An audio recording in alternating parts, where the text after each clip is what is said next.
Hey there, guys. Alright, today we are back with some more History Matters. This time we're heading back to a short animated documentary.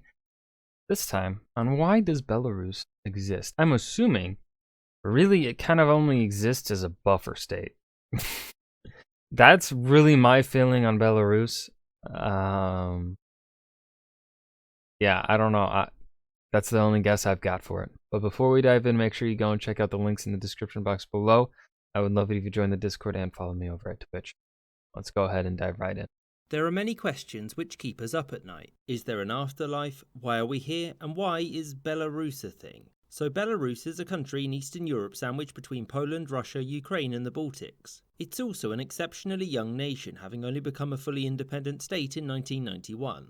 So the name Belarus comes from the term Belaya Rus, which means White Russia. Historically, much of modern-day Belarus's lands were located within the Grand Duchy of Lithuania. Here, the Belarusians were often referred to as Ruthenians, but this term was often a broad one which applied to both them and the Ukrainians. In fact, the people who lived there were often referred to as either Litvini or Palyashchuk. The first traces of a consistent Belarusian national identity don't spring up until the 19th century, roughly when all of the other The fun one. nationalist movements were picking up too. During the 19th century, Belarus was a part of the Russian Empire after the partition of Poland and Lithuania, and this saw many changes brought about. Firstly, the ruling Polish Catholic class were removed from power and replaced with a Russian-speaking Orthodox one. Secondly, intellectuals within the Russian Empire began to study the Belarusian people to determine just how What are you? different they were. Covertly, that is, because the imperial government outlawed the notion that Belarusians were You're not unique. distinct people from Russians. In the latter half of the 19th century, the Belarusians, led by Konstanty Kalinowski, revolted against the Russians, asserting their own identity, but this revolt was soon crushed. Of course, this doesn't invalidate the Belarusian claims of a unique identity, though. It existed whether or not the St. Petersburg government wanted it to. So, as you'll know, Fair. World War I kicked off in 1914, and this saw the status of Belarus and its people change massively in a very short period of time.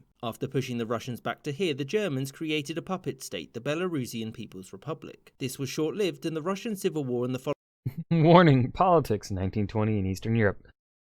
It was a mess. It was something, alright. following Polish-Soviet War saw the land divided like this, with some of the Belarusian lands going to Poland and the rest going to the USSR. The Belarusian lands here were known as the Belarusian Soviet Socialist Republic. The BSSR was enlarged twice. The first was an internal enlargement which reflected demographic lines. The second came with the USSR's annexation of eastern Poland in the lead up to World War II. After the dust from that conflict Well done, gents. had settled, Belarus's modern borders were established and affirmed. That said, Belarus wasn't independent in any way, barring some politicking by Stalin. Because, as many of you will know, Belarus, along with Ukraine, had their own seats in the UN whilst being a part of the USSR. The reason why Stalin managed to get these was that he refused to join the new UN unless he was granted extra seats, since he was concerned that he would be consistently outvoted by non-communist states. This concession was granted, and the BSSR held its own seat until the dissolution of the USSR in 1991, when its seat was transferred to modern Belarus. So, in Okay. conclusion, the origins of Belarus are blurred and wrapped up in difficulties concerning names and which state its culture is rooted in. Was Belarus another successor to the Grand Duchy of Lithuania, or was it a newcomer whose identity was forged in opposition to those around it? Be aware, though, that Belarus and its people shouldn't be seen as some offshoot of Russia, and that their history is long and varied. Belarus is in many respects a young country, but its people, under many names, have existed for much longer. I hope you enjoyed this episode. Okay. Felt like they really didn't answer the why. It kind of just seems like Belarus came to existence. Like, they're there now. They're a thing. Well, I guess in a way, Russia, specifically Stalin, essentially like their existence seems to be rooted in the fact that Stalin used them for votes in the United Nations.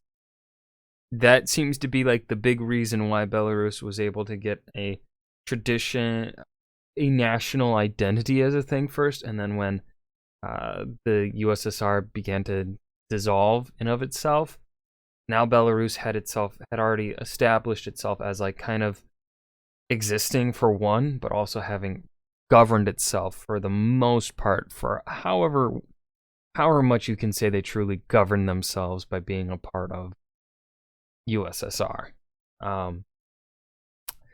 But of course, like always, History Matters does a really great job of putting in a surprising amount of context into such short videos and still answering the question rather succinctly.